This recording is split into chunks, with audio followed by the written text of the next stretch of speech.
Welcome to the Cozy Escape Book Club Summer Reunion. So Courtney and I are huge fans of Janet Evanovich, which I know isn't like a traditional cozy mystery, but either is Agatha Christie and everyone calls it cozy. So she has a new series, the Gabriella Rose series, and Gabriella is a recovery agent. So not really like a bail bonds bounty hunter where Stephanie Plum searches down people. Gabrielle searches down things that might be of value, things that were lost, things that were stolen. And we actually get to see her first in the Fortune and Glory, which is book 28 in the Stephanie Plum series. So I will give you a quick snapshot of that, and then I will summarize the first half of the recovery agent for you. Now, quick announcement, well, actually, 4 videos. We have 4 videos for the summer reunion. One of the videos, the last one, isn't taking place until July of 2025. So let me get to that. Okay, so the first video is this video. This is a summary recap of the first half of the recovery agent. Video number 2 is on Courtney's channel. She's going to recap the second half of this book for you. And the reason we wanted to do a recap is because this book first came out, I believe, in 2022. And I know I read it right away. So maybe, one, you might have already read it, don't want to reread it, but you just need a little refresher to jog your memory. Or maybe you're just not sure if you want to read this series and you just want to know a little bit more about it. So this might help as well.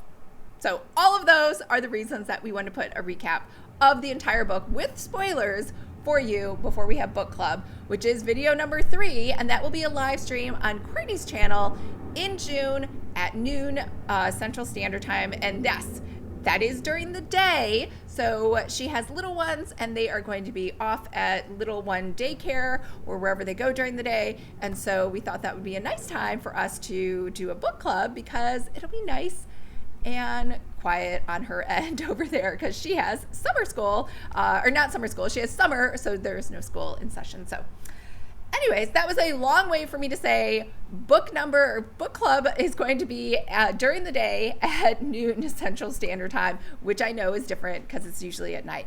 But video number 4 will be in July of 2025. We're going to talk about book number 2 in the series. Now, that book was originally supposed to come out like next month in June of 2024, but she just put a little announcement up saying she's going to postpone it for a year, which just goes to show everybody has writer's block and like things that come up in their schedule. So even Janet Evanovich, who is like tried and true, and like I don't think I've ever seen her postpone. No, that's not true. I've seen her postpone delays, but usually by a few months, like 6 months, never a whole year. So there's that.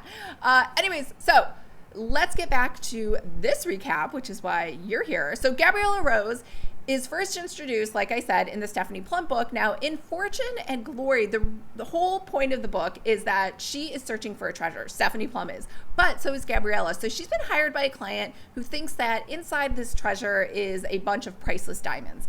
And she's just having trouble like finding the diamonds. She doesn't have a lot of clues or information to go on, but she notices that Stephanie Plum has like dumb luck and keeps like stumbling upon new things or people connected to the treasure. So she's following her around, and we get the sense 2 things. Gabriella is a good person because, you know, Stephanie Plum is always like about to be kidnapped or murdered or something. And so she actually saves her by killing 2 other people, like with her car that were going to kill Stephanie Plum. So she like is her bestie because of that. And then also they're always talking about how her hair is perfect, her clothes are like super upscale, and she's always like carrying these designer handbags and driving around a Mercedes or BMW. So she's like almost the female equivalent of Ranger, and she's silent and just kind of slinks in the shadows. So at the very end, when they find the treasure, she actually says, you know, Stephanie's like, why are you following me? And she's like, well,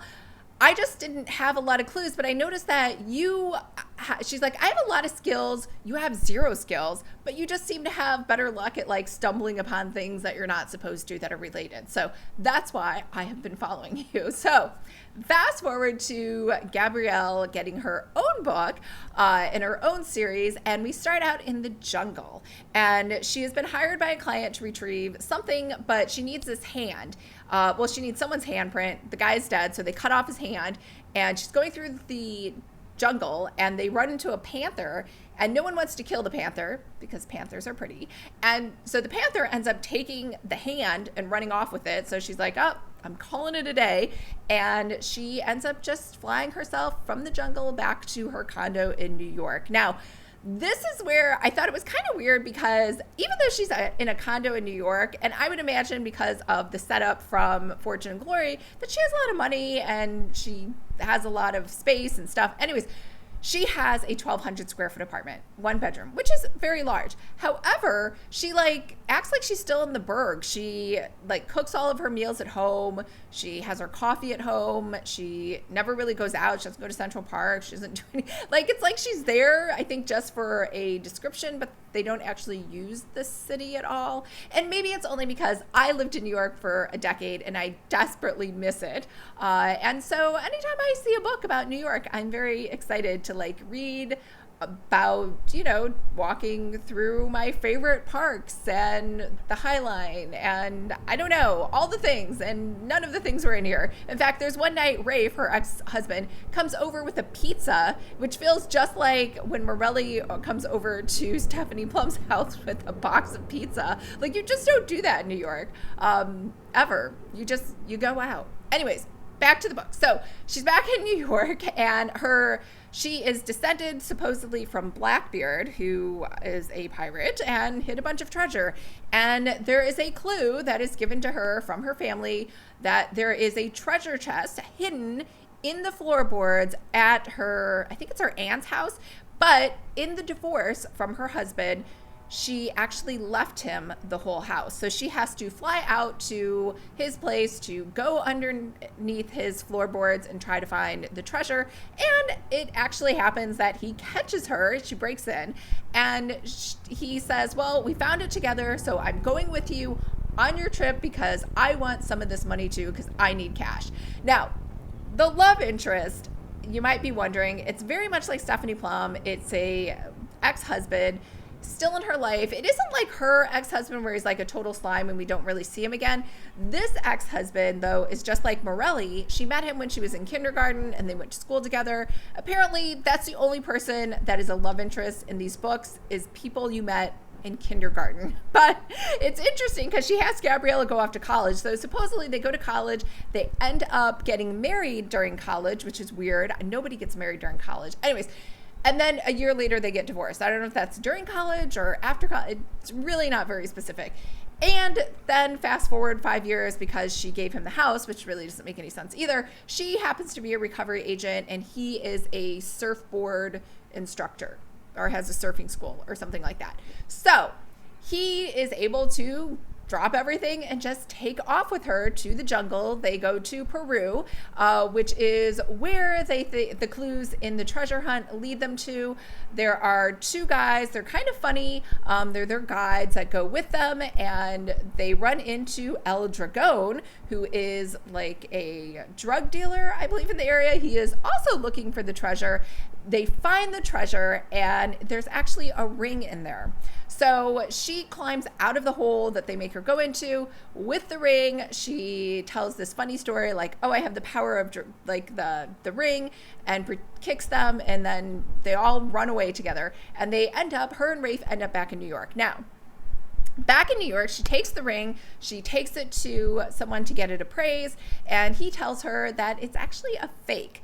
And so she remembers, I guess from college days, or she Googled it, I'm not really sure, that the ring was probably a replica, because in Peru during, I think, the 18th century, which is when they think the fake ring came from, there was an uprising, and the king at the time decided to move stuff and move the treasure, and so he probably left one in its place that was a really good fake, so that whoever found it would think they found it and then wouldn't keep looking for the treasure. So that is where we leave the first half. Oh, I should mention too, someone has broken into her apartment looking for the ring, but she's already dropped it off at the jeweler to get it appraised, and her neighbor found them and ends up dead right outside in the hallway. So she doesn't tell the police anything because she has some illegal firearms and other illegal stuff in her condo, and she doesn't want the police to go in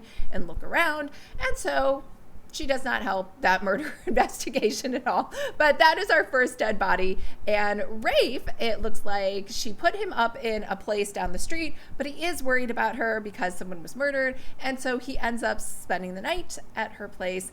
But there have been no hookups yet, but she keeps saying how attracted she is to him. So that's a super quick recap of the first half of the book. And now you can head over, well, not now, next week, you can head over to Courtney's channel to get a recap of the second half. Or if you would like, you can read this book on Everand. So Everand and Scribd are the same thing. And I have a link below for Scribd that will give you 60 days free. And Scribd is just like, it's like Kindle Unlimited. You get audiobooks, you get ebooks, and you can just read as many as you want. So that is a fun membership. And then after that, you just pay $9.99, I think, a month, which is totally worth it. So that's a wrap on the summary. I hope everyone's having a great and wonderful day. I hope you're super excited about book club. I know I am, and I will see you there. Bye.